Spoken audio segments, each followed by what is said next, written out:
Los católicos debemos retomar la apologética y hacerlo ya, pero ya. Disculpen el énfasis para iniciar este video. Y también, bueno, que es tan reciente al último que grabé, que fue ayer. Es que justamente es casi como una nota mental que se desprendió de el diálogo o bueno, o de la presentación que hice ayer acerca de la factibilidad, la posibilidad del diálogo interreligioso y sus desafíos muy concretos. Y hoy me parecía que era importante cerrar el ciclo hablando de la apologética. ¿Qué es eso, Padre Silvio? Bien, la palabra apología generalmente es identificada con defensa. La apologética es una dimensión del discurso teológico, de la palabra de la fe, que justamente se dirige a presentar la fe defendiéndola de acusaciones, de prejuicios, de malas interpretaciones, argumentándola, proponiendo la veracidad y la posibilidad de credibilidad y también evidentemente invitando a abrazar la fe quitando las objeciones, removiendo las dificultades para creer. De hecho, en la historia de la Iglesia hay un periodo de la antigüedad que se ha llamado el de los padres apologistas o apologetas. Justamente de ese tiempo, después de la generación apostólica, donde empiezan a crecer las persecuciones y donde hay realmente acusaciones contra la iglesia naciente. Desde el imperio, desde la cultura, desde otras creencias. Y los santos padres elaboran discursos, escritos, en los cuales desmontan las acusaciones. Intentan mostrar que son falsas, que son prejuiciosas, que son fruto de la ignorancia, del desconocimiento, de un mal razonamiento, que son fruto también de una mirada sesgada, parcial, incompleta, y a veces directamente que son fruto de un mal espíritu, de una aversión y de un ejercicio a veces quizás difamante. Y al mismo tiempo intenta mostrar el valor de la fe cristiana. La cotizan, por así decirlo, ¿no? Intenta mostrar lo importante que es la fe y dan argumentos de credibilidad, o sea, ¿por qué se puede creer? ¿Por qué se puede experimentar que la fe cristiana es razonable en el sentido de que no es una locura, no es un fanatismo, sino que hay este, toda una forma de explicitar que conviene a la naturaleza humana, conviene al destino del hombre, conviene también a la inteligencia, al corazón, que es proporcional a las grandes preguntas e interrogantes del hombre, que es buena, que da soluciones, que abre caminos.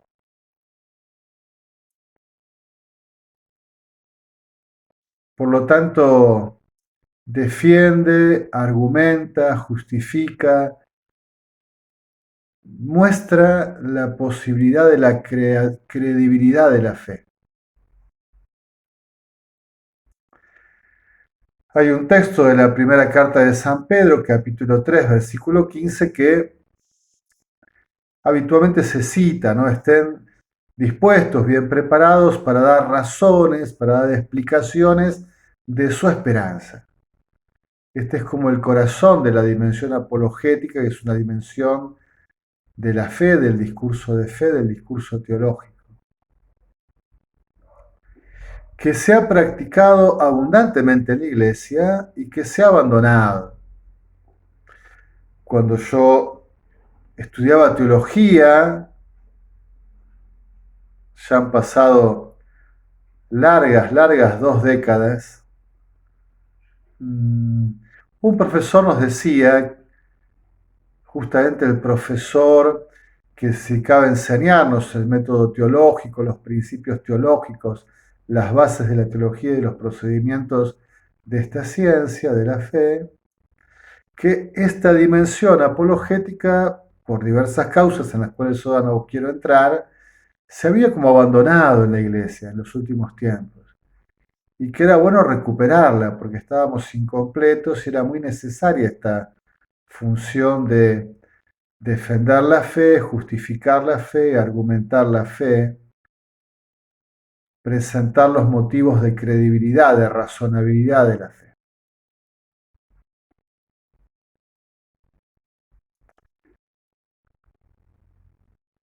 Hoy en día, uno cuando ingresa en las redes sociales, en estos medios como el canal de YouTube, encuentra a muchos cristianos católicos y no católicos que se presentan como apologistas y que están siempre en un discurso, digamos, de diálogo polémico, de confrontación, a veces en tonos encendidos, a veces en tonos mesurados, con los que opinan distinto. Hay mucho de esto en el diálogo entre católicos cristianos y cristianos no católicos, ¿no? Como lo hubo en la historia. Piensen ustedes que cuando inició ese fenómeno que llamamos reforma con Lutero y todas sus derivaciones, hubo como un movimiento opuesto en la iglesia que se ha llamado contrarreforma. Allí una base es el Concilio de Trento. ¿Y qué es lo que se hace allí? Bueno, tomar cada una de las acusaciones que la reforma le hace a la iglesia, ubicarlas, contextualizarlas, explicar en qué sentido pueden ser falsas o en qué sentido tienen un lugar de verdad, una arista de verdad, y la iglesia también debe reformarse, convertirse, transformarse, y esa crítica le da la posibilidad de ser mejor, de madurar, de crecer, y se justifica la fe de la iglesia y por qué se cree de esta forma, y por qué todo lo que el opositor, en este caso entre comillas, la reforma, este, mira negativamente, la iglesia lo repone positivamente e intenta convencer al otro de que está equivocado en su posición. Ahora esto es una situación habitual del diálogo. El diálogo, que es una palabra que atraviesa, no supone, digamos, que cada uno se mantenga en su discurso sin modificarlo. El diálogo supone un intercambio en el cual cada uno de los que dialogan puede ser transformado, modificado, al ser atravesado por la palabra del otro. Y que en un diálogo existan diferencias, disensiones, puntos de vista distintos, no es un drama, es normal de la vida. Podría ser una dificultad si el diálogo, por apasionamiento, por desmesura, se vuelve un diálogo descortés, maleducado, agresivo, insultante. Claro, esos modos hay que descartarlos, no están dentro del espíritu del Evangelio, de la caridad. Pero no hay una confrontación entre dialogar y amar, o entre tener posiciones distintas en una conversación y amar. Que tengamos posiciones distintas no quiere decir que no nos respetemos, que no nos amemos, que no nos escuchemos. Y que después del diálogo intentemos convencer al otro, tampoco hay ninguna dificultad, porque simplemente expresa que uno está convencido, que cree tener la verdad o percibir claro un aspecto de la verdad o un ángulo de la verdad, y lo confronta, y lo pone a la luz y lo argumenta. Hoy en día, a veces parece que haya un diálogo donde haya oposiciones, disensiones, diferencias, ya es como un discurso de odio y ya parece una agresión. Pero sin embargo es lo normal de un diálogo que pueda haber estas diferencias, estas oposiciones y que cada uno de los que dialogan intente fundamentar, justificar su posición. Y es probable que los dos salgan con la posición modificada o que uno de ellos muestre que su postura es más veraz, que es más sólida, y el otro pueda con sinceridad, con honestidad, aceptar esa realidad, y que está en un error, en una posición inferior, y entonces la modifique. Es parte del diálogo, y la apologética tiene que ver con este diálogo polémico de oposición en el cual uno intenta defender su posición, justificarla, argumentarla, y no por eso falta el amor.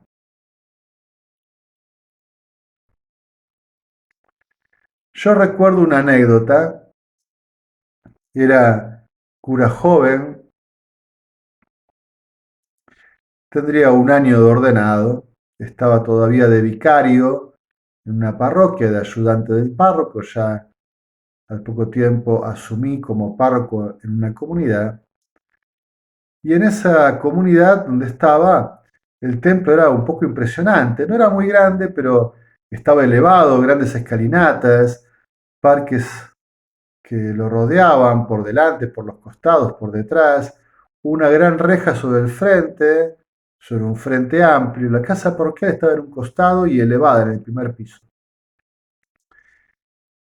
Ese día estaba la reja que daba acceso a la secretaría y a la casa parroquial cerrada, y alguien tocó timbre y se tuvo que dar cuenta que era un portero visor, ¿no? Estos porteros que tienen cámara.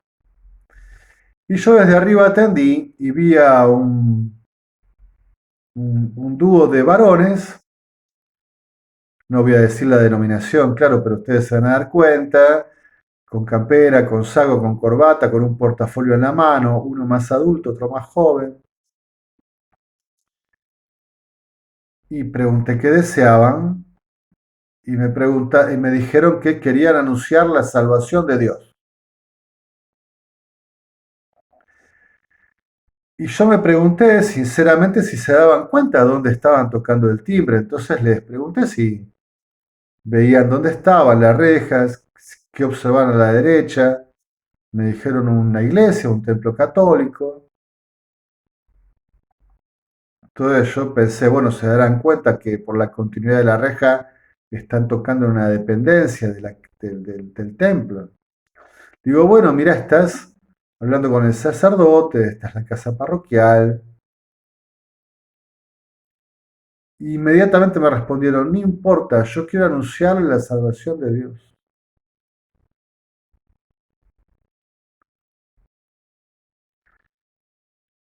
En ese momento digamos, me surgieron como dos cosas, pero qué impropio, qué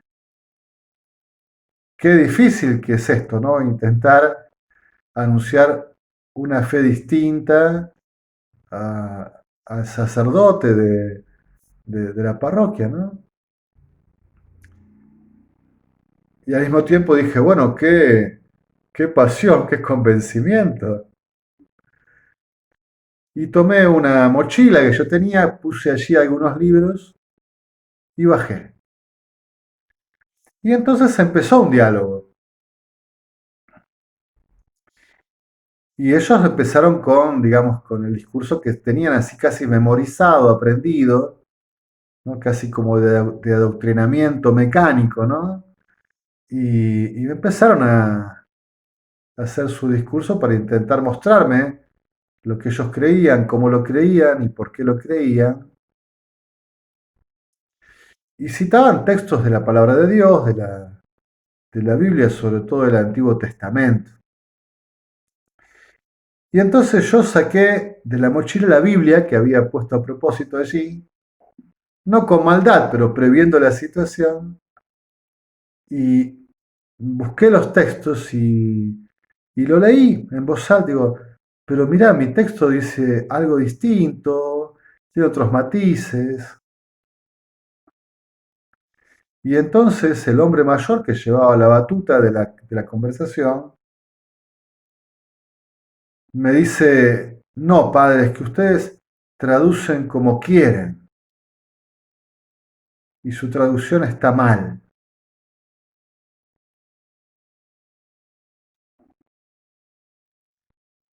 Y entonces yo, bueno, dame un segundo. Y saqué de la Biblia que había, ya digo, saqué de la mochila sí, que había preparado sin maldad, pero sí con previsión, dos textos.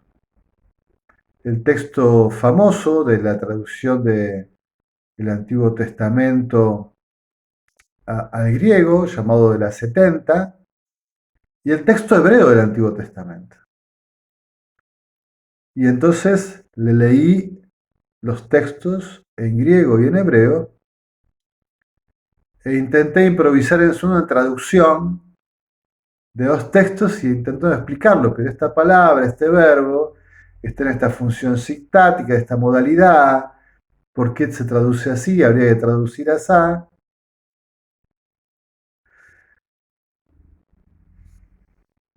No sabía si el otro tenía la capacidad de entrar en ese nivel de diálogo. Presumía que no.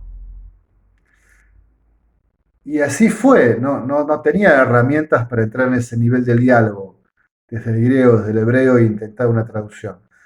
Con lo cual se sintió desarmado. Y la reacción fue, padre, con ustedes no se puede hablar. Y se pegó la vuelta y se fue. Y yo me sonreí, pero después hice como un mea culpa, porque dije, a ver, lo desarmé, no pudo ya argumentar porque se sintió superado por mi argumentación, porque yo le traía elementos o un nivel de diálogo al cual él no podía acceder. Pero quizás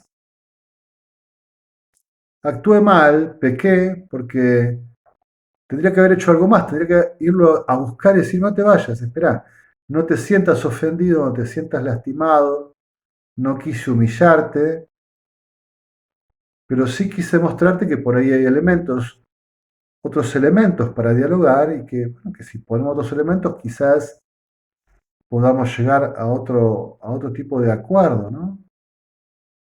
Esa parte me faltó, así que hice luego ese mea culpa hacia el futuro, ¿no? Pero ven, acá hay un diálogo apologético, es decir, hay como una acusación, tu fe está equivocada, tu fe está errada, mi fe o mi forma de creer es la verdadera, y te doy argumentos de esto. Y el otro tiene que contraargumentar, evidentemente, ¿no? Si tiene la posibilidad, si cree que el que está acusando, digamos, entre comillas, llevando argumentos ofensivos, por así decirlo, en el sentido del ataque, ¿no? De ejercer una ofensiva sobre el otro, y no en el sentido de insultar. El otro dice, bueno, si me siento que me ganó, digamos, ¿no? Ahora, si puedo defenderme y puedo contraargumentar, contraatacar, lo hago, sin necesidad, digamos, de faltar al amor, a la caridad, ¿no? Con mesura, con discreción, con amabilidad, con humildad, que es el gran tema quizás, ¿no? Los modos del diálogo apologético.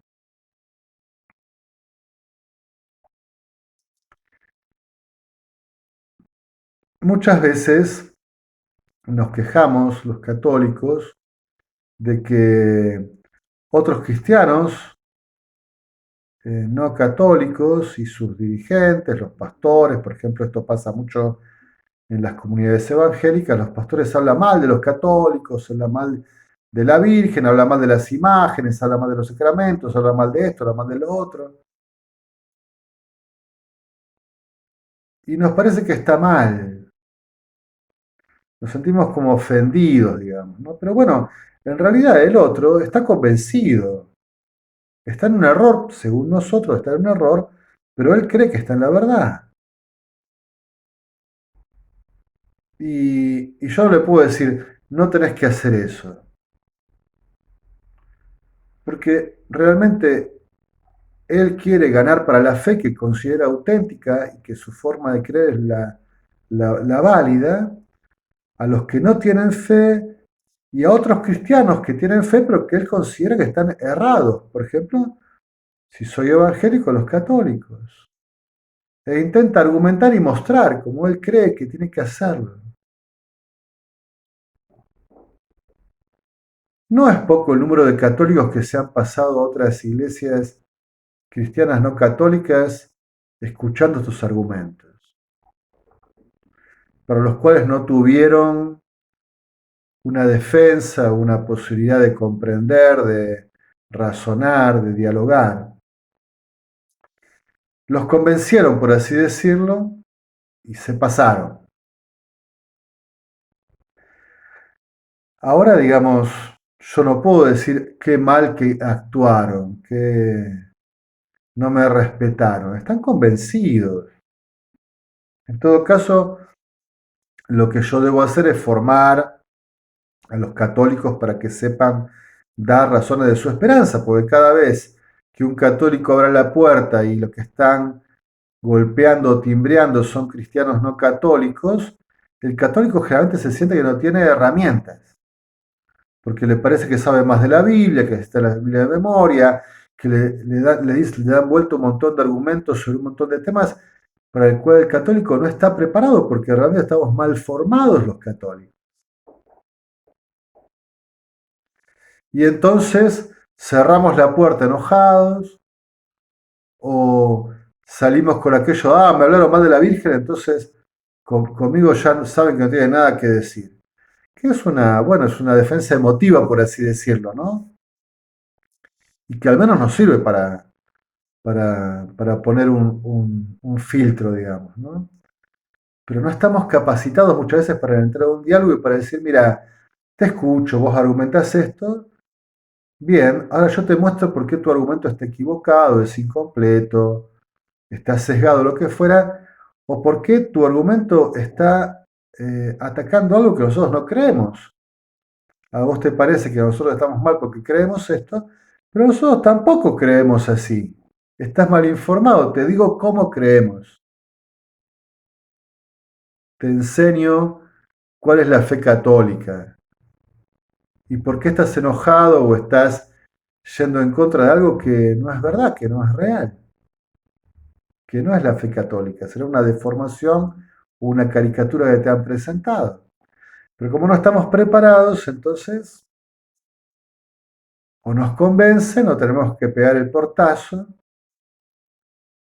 y cerrarnos porque no tenemos capacidad de dialogar, de hacer un diálogo apologético, defender la fe, justificarla, explicarla, proponerla y dar argumentos de credibilidad, digamos, ¿no? de razonabilidad del acto de fe.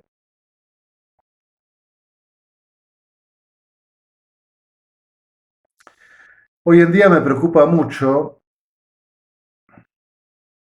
dentro de la dinámica del sínodo de la sinodalidad, la famosa o famoso diálogo, coloquio en el espíritu, que consta de no dialogar básicamente, ¿no? Donde a cada uno se le asigna un tiempo para hablar que es breve, donde generalmente no se puede desarrollar un argumento, explicar una idea. Un tiempo muy breve, casi da para un discurso emotivo y no mucho más que eso, a no ser que uno tenga un gran poder de síntesis y de argumentación. Cada uno dice lo que quiere decir y escucha al otro. Y todos tienen que hablar. Las experiencias que yo he tenido, que digamos la vida eclesial me ha puesto delante, sigue diciendo que hay muchos que no hablan y que no van a hablar. Y yo veo que se pondera esta metodología cuando en realidad lo que tenemos que darnos cuenta es que si hay una metodología así tiene que ser utilizada es porque tenemos un gran problema de comunicación. Si necesitamos, ya siendo adultos, en la iglesia, como si fuésemos nenes o adolescentes impetuosos y sin freno, ¿eh? Que alguien nos diga, ahora te callás, ahora hablas, tanto tiempo, que modere eso, digamos, ¿no? Quiere decir, bueno, que no tenemos herramientas virtuosas para escuchar, para pronunciar nuestra propia palabra, para intercambiar,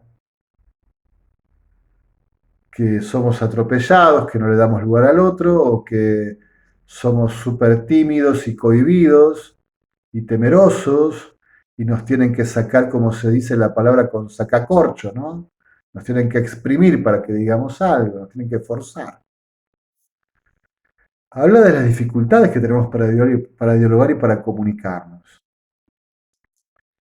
Imagínense entonces ustedes si ni siquiera dentro de la iglesia, al interior de la iglesia católica, podemos dialogar con fluidez, podemos intercambiar, podemos tener disensiones, diferencias, podemos intentar llegar a acuerdos, a consensos o descubrir juntos la verdad. Imagínense lo que pasa en el diálogo ecuménico, en el diálogo con cristianos de otras denominaciones. ¿Cuánta más dificultad tendremos? Creo que tenemos que prepararnos para el diálogo y también tenemos que formarnos para un diálogo apologético. Y allí la otra dificultad que me preocupa mucho, que es el relativismo o el tema hoy que se dice de la posverdad, ¿no? La verdad no existe. A veces escuchamos que bueno, que nadie tiene toda la verdad completa, que uno solo tiene una parte de la verdad, que la mira desde un ángulo. Esa expresión es imprecisa, necesita explicar, necesita una explicación,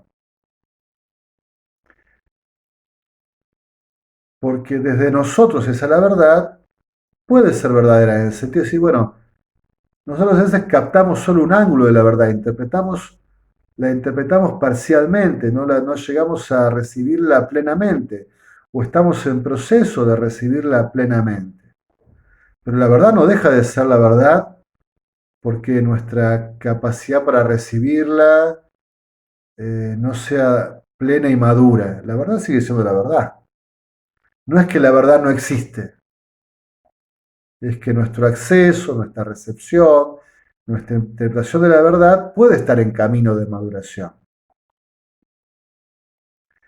Y dentro de la iglesia, nosotros tenemos que decir, la verdad es Jesucristo. Entonces, cuando nos encontramos para dialogar, no es que estamos buscando la verdad, porque la verdad nos ha buscado a nosotros. La verdad de Dios en Jesucristo nos ha salido al encuentro. Se llama revelación. De alguna forma tenemos la verdad porque Dios nos ha comunicado la verdad, que es el mismo. La verdad acerca de la salvación, del sentido y del destino de la vida del hombre. La verdad sobre sí mismo y sobre su proyecto sobre nosotros. Esa verdad la tenemos porque Dios la ha comunicado. Y está atestiguado lo que llamamos el depósito de la fe, la tradición apostólica y la Sagrada Escritura. Y tenemos un intérprete autorizado, que es el magisterio de la Iglesia, que interpreta esa verdad, que la recibe, la interpreta, la propone íntegramente, con fidelidad. Entonces puede suceder que una reunión de la Iglesia, por ejemplo, en una dinámica sinodal, los que estemos allí expresemos una recepción parcial de la verdad, de la palabra de Dios, de un texto bíblico, de un texto magisterial, de un texto eh, de una sana costumbre de la tradición. Y esta recepción parcial tiene que ver con nuestra humanidad, porque yo soy más conservador, porque aquel es más progresista, porque aquel estudió eh, una teología puramente tomista, porque aquel estudió una teología más pluralista, porque, bueno, hay un montón de coyunturas que pueden hacer que mi recepción de la verdad pueda ser parcial, sesgada, inmadura, incompleta, eso es verdad. Y cuando nos reunimos por ahí en un buen ejercicio de diálogo, de argumentación, de contraargumentación, de intercambio, nos ayudamos a recibir completa, plenamente la verdad que existe, que nos precede y que se ha comunicado. Bien, un tema que tenemos que encarar con urgencia, ¿no? El tema de la verdad y el tema de la dimensión apologética de la fe, es decir, poder dar razones de nuestra fe y de nuestra esperanza.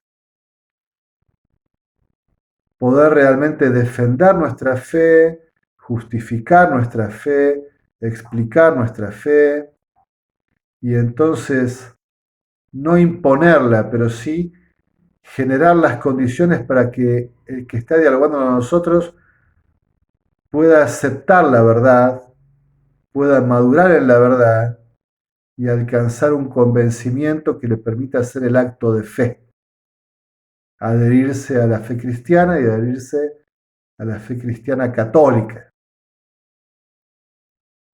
Y esto es amor. Si se hace con buenos modos, con humildad, con caridad, con mesura, con equilibrio, con paciencia, con educación, con serenidad, esto es amor. Diferencias tenemos, disensiones hay,